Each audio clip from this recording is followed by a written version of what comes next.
Come and let us go up to the mountain of the Lord, unto the house of our God. Come and let us go up to the mountain of the Lord, unto the house of our God. And He will teach us of His ways, and we will walk in His paths. For the law shall go forth from Zion, and the word of the Lord from Jerusalem.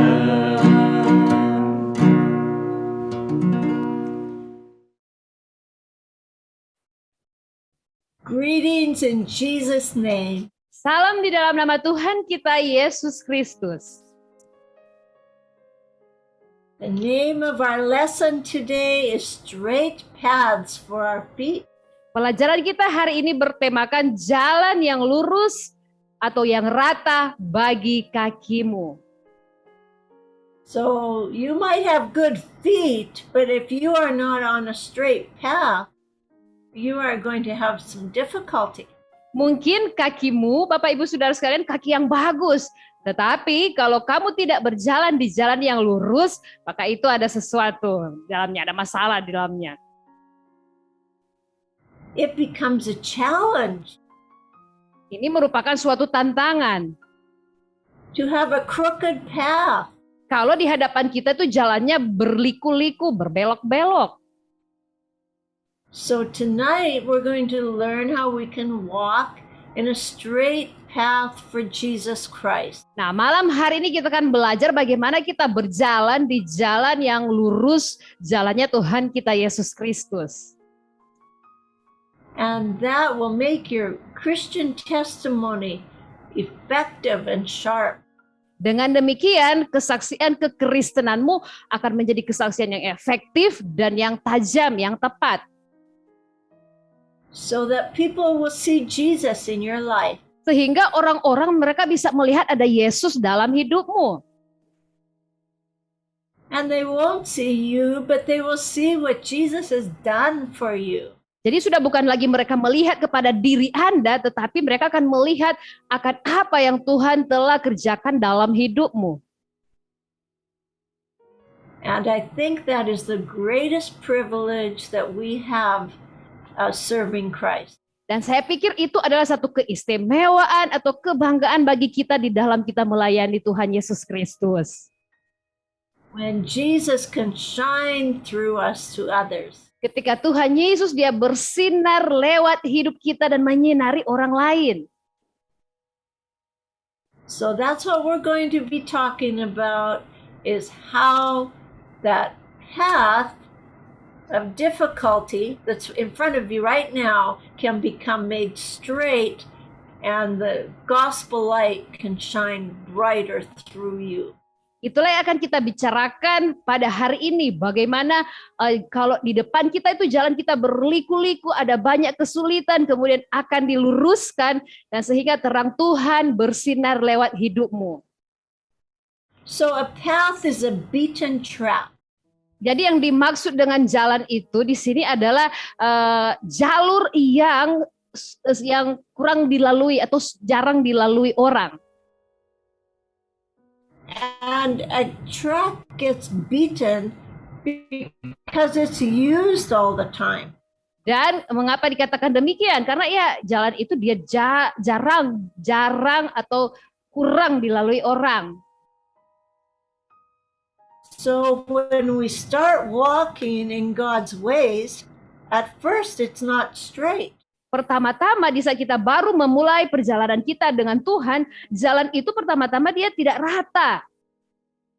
But the more you exercise your spiritual walk, the more solid that path gets, the easier it gets straight. Tetapi semakin sering kita mempraktekkan untuk kita berjalan di jalan-jalannya Tuhan, maka jalan kita itu akan semakin mudah dan akan semakin diluruskan, menjadi rata. It's just like a baby learning to walk. The baby Sama dengan bayi yang baru mulai belajar berjalan. The baby learns by doing it over and over and over again. Jadi bayi itu dia belajar berjalan dengan cara apa? Dia lakukan itu ulang-ulang dan ulang-ulang lagi. And we must do the same in our Christian walk. Sama juga, kita juga harus melakukan hal yang sama dalam perjalanan kita dengan Kristus. We cannot give up because we mess up. Kita tidak boleh menyerah karena mungkin kita mengalami kekacauan. We're going to have failures. We're going to fall. Kita tentu saja akan menghadapi berbagai kegagalan, kejatuhan. But it's what we do with it. We have to get up and try again. Tetapi kita harus bangkit lagi, coba lagi, jangan menyerah. So we're going to read, I'll just cover the word straight. Straight means plain or even place or right. Di situ dikatakan jalan yang lurus. Kalau yang dimaksud dengan lurus di sini adalah tempat yang rata atau dataran, bahkan kebenaran. So we're going to read Hebrews 12, verses 12 through 17. Kita akan membaca firman Tuhan di dalam Ibrani pasal yang ke-12 ayat 12 sampai 17. Sebab itu, kuatkanlah tangan yang lemah dan lutut yang goyah, dan luruskanlah jalan bagi kakimu, sehingga yang pincang jangan terpelecok tetapi menjadi sembuh. Ayat 14, berusahalah hidup damai dengan semua orang dan kejarlah kekudusan. Sebab tanpa kekudusan tidak seorang pun akan melihat Tuhan. Jagalah supaya jangan ada seorang pun menjauhkan diri dari kasih karunia Allah, agar jangan tumbuh akar yang pahit, yang menimbulkan kerusuhan dan yang mencemarkan banyak orang. Janganlah ada orang yang menjadi cabul atau yang mempunyai nafsu yang rendah seperti Esau, yang menjual hak kesulungannya untuk sepiring makanan. Sebab kamu tahu bahwa kemudian ketika ia hendak menerima berkat itu, ia ditolak, sebab ia tidak beroleh kesempatan untuk memperbaiki kesalahannya, sekalipun ia mencarinya dengan mencucurkan air mata. So we see that the first thing we have to do is strengthen our hands that hang down. Jadi kita melihat di ayat ini yang pertama-tama yang harus kita lakukan adalah menguatkan tangan kita yang lemah. And our feeble knees. Dan juga menguatkan lutut kita yang goyah. So now we're ready to make straight paths for our. Nah, sekarang kita siap untuk melalui jalan yang lurus untuk kaki kita melewati jalan itu. So we want to be healed. Dan kita juga mau supaya kita bisa sembuh, pulih. But there's things we have to do to walk in healing. Tetapi ada hal yang harus kita lakukan untuk bisa mendapatkannya, melaluinya. You know what that word strengthen the hands which hang down says to me? Betapa pentingnya kata ini, Bapak Ibu Saudara sekalian, yaitu kuatkanlah tangan yang lemah di ayat yang ke-22, ayat yang ke-12 tadi. It means pick up those hands and go to work. Itu artinya ayo angkatlah tanganmu dan ayo kita kerja. It's hard work to walk with the Lord. Merupakan suatu pekerjaan yang keras kalau kita mau jalan bersama Tuhan. We have to apply ourselves. Kita harus mengaplikasikannya atau menerapkannya dalam hidup kita. We have to read the Bible daily. Harus baca Alkitab setiap hari. We have to memorize the scriptures daily. Setiap hari kita tuh harus bisa menghafal ayat-ayat firman Tuhan. And we have to talk to God or pray daily. Dan kita harus berbicara kepada Tuhan lewat doa kita setiap hari. So that takes work, it takes discipline. Di situ ada dibutuhkan supaya suatu upaya kerja keras, disiplin. And then we will be healed. Dan dengan demikian, dengan melakukan kerja keras itu kita akan sembuh, kita akan pulih. The next thing we need to do is be peaceful with all people. Dan yang selanjutnya kita lakukan adalah kita tuh harus berdamai dengan semua orang. Don't be stirring up trouble with people. Jangan berusaha untuk cari-cari masalah dengan orang lain, saudara. Don't engage in the troubles. Jangan terlibat dengan kesulitan-kesulitan, masalah-masalah, Bapak Ibu. Make an effort to bring peace wherever you go. Berusahalah dengan sesungguh-sungguhnya untuk kita bisa membawa damai kemanapun kita pergi dan berada. And the other thing is holiness. Dan hal yang lainnya adalah kekudusan. And that means to separate yourself from the things of this world unto the Lord. Itu artinya memisahkan diri kita dari dunia ini dan bersama-sama dengan Tuhan. Pisahkan diri dari dunia ini. And the next 3 verses is warning us. Dan 3 ayat selanjutnya itu ada satu peringatan buat kita, Bapak Ibu. So that we won't fall short of the grace of God. Agar supaya kita tidak jatuh atau kita menjauh dari kasih karunia Tuhan. And be like Esau who found no place to repent. Dan menjadi seperti Esau ya, yang tidak memperoleh lagi kesempatan untuk memperbaiki kesalahan atau untuk bertobat. Tidak dapat lagi kesempatan dia. So the next thing that we have to learn about paths is that God takes us in unknown paths. Nah, hal selanjutnya yang kita pelajari tentang jalan atau jalur ini ya, yang akan kita lewati adalah Tuhan membawa kita ke jalan atau jalur yang tidak kita ketahui, tidak kita kenal.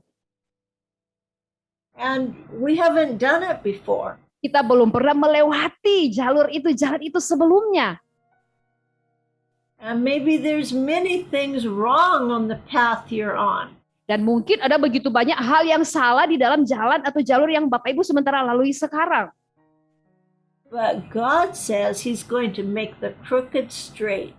Tapi Tuhan berfirman Dia akan meluruskan, meratakan yang bengkok-bengkok dan yang berliku-liku itu. Please read Isaiah 42:16. Firman Tuhan di dalam Yesaya 42 ayat 16.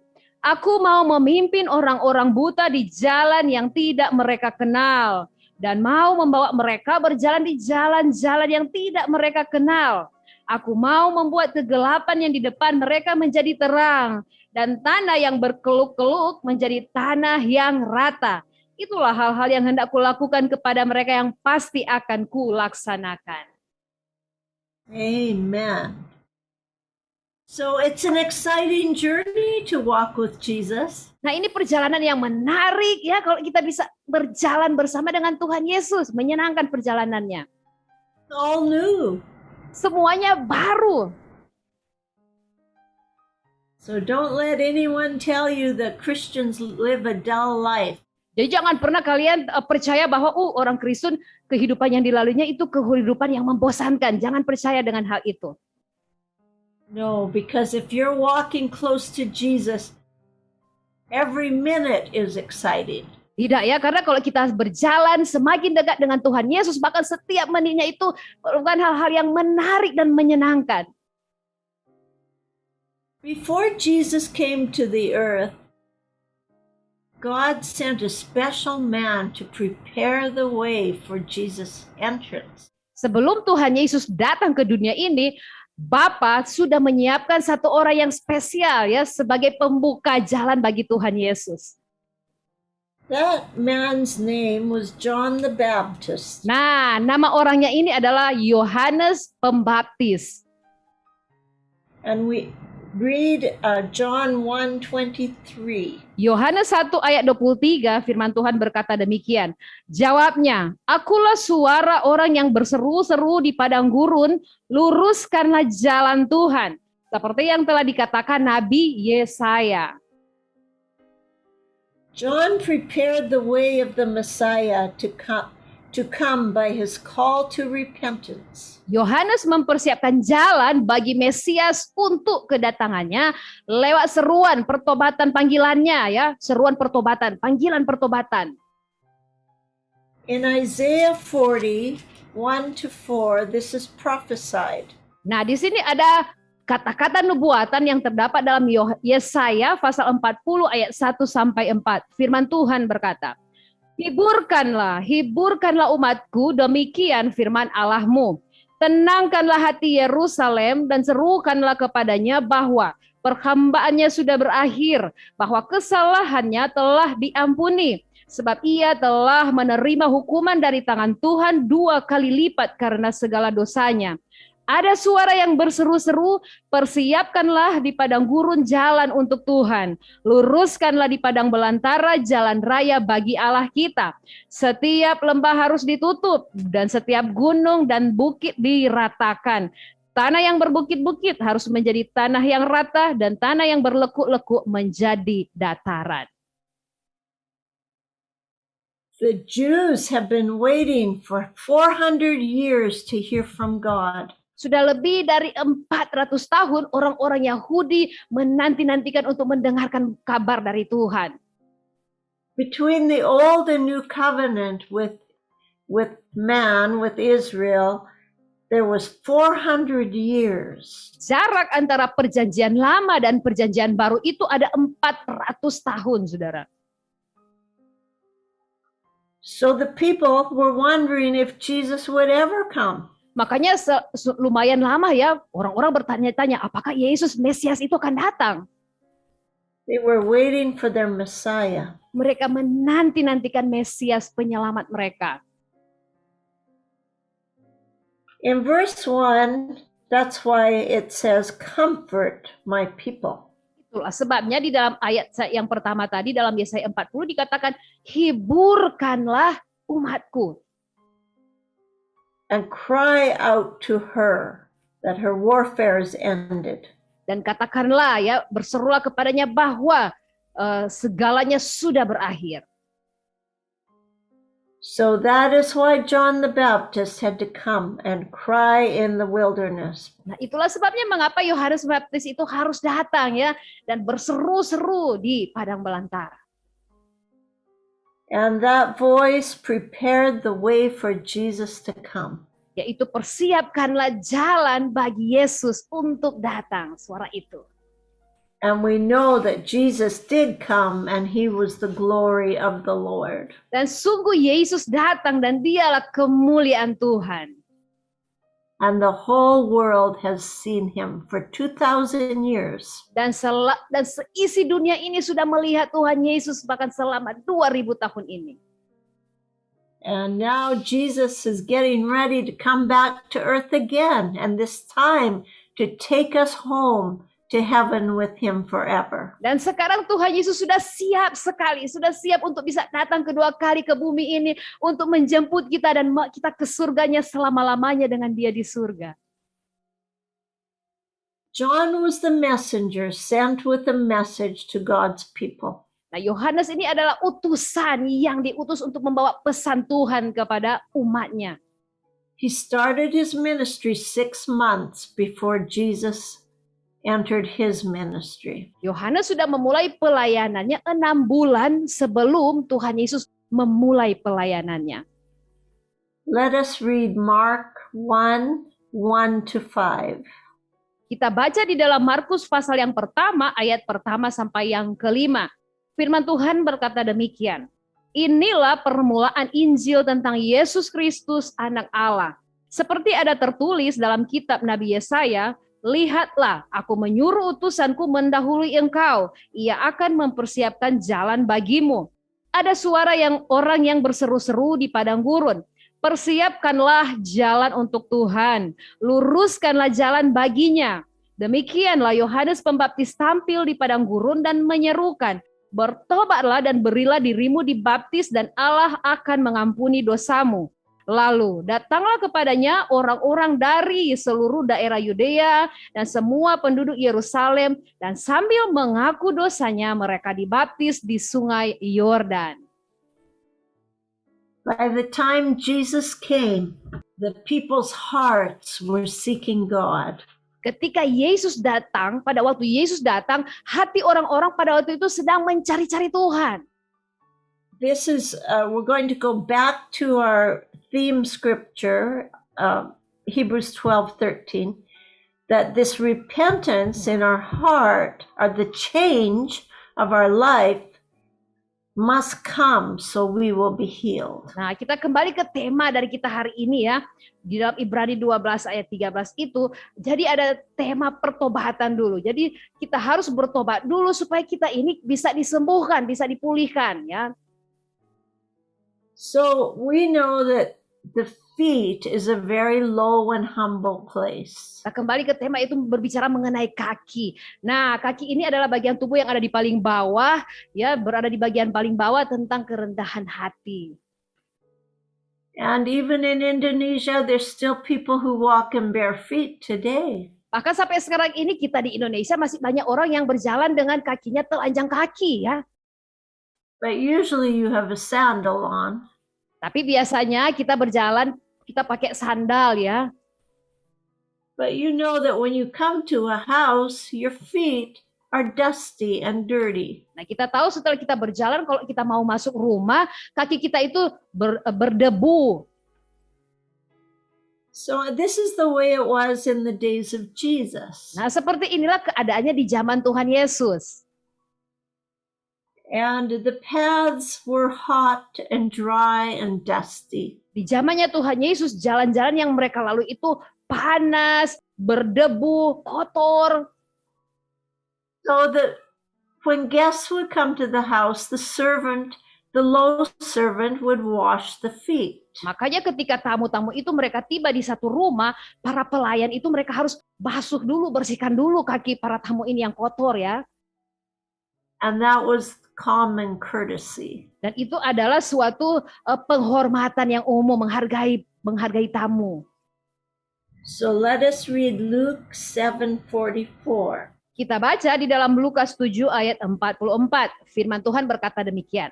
Dan sambil berpaling kepada perempuan itu, ia berkata kepada Simon, engkau lihat perempuan ini, aku masuk ke rumahmu, namun engkau tidak memberikan aku air untuk membasuh kakiku, tetapi dia membasuh kakiku dengan air mata dan menyekanya dengan rambutnya.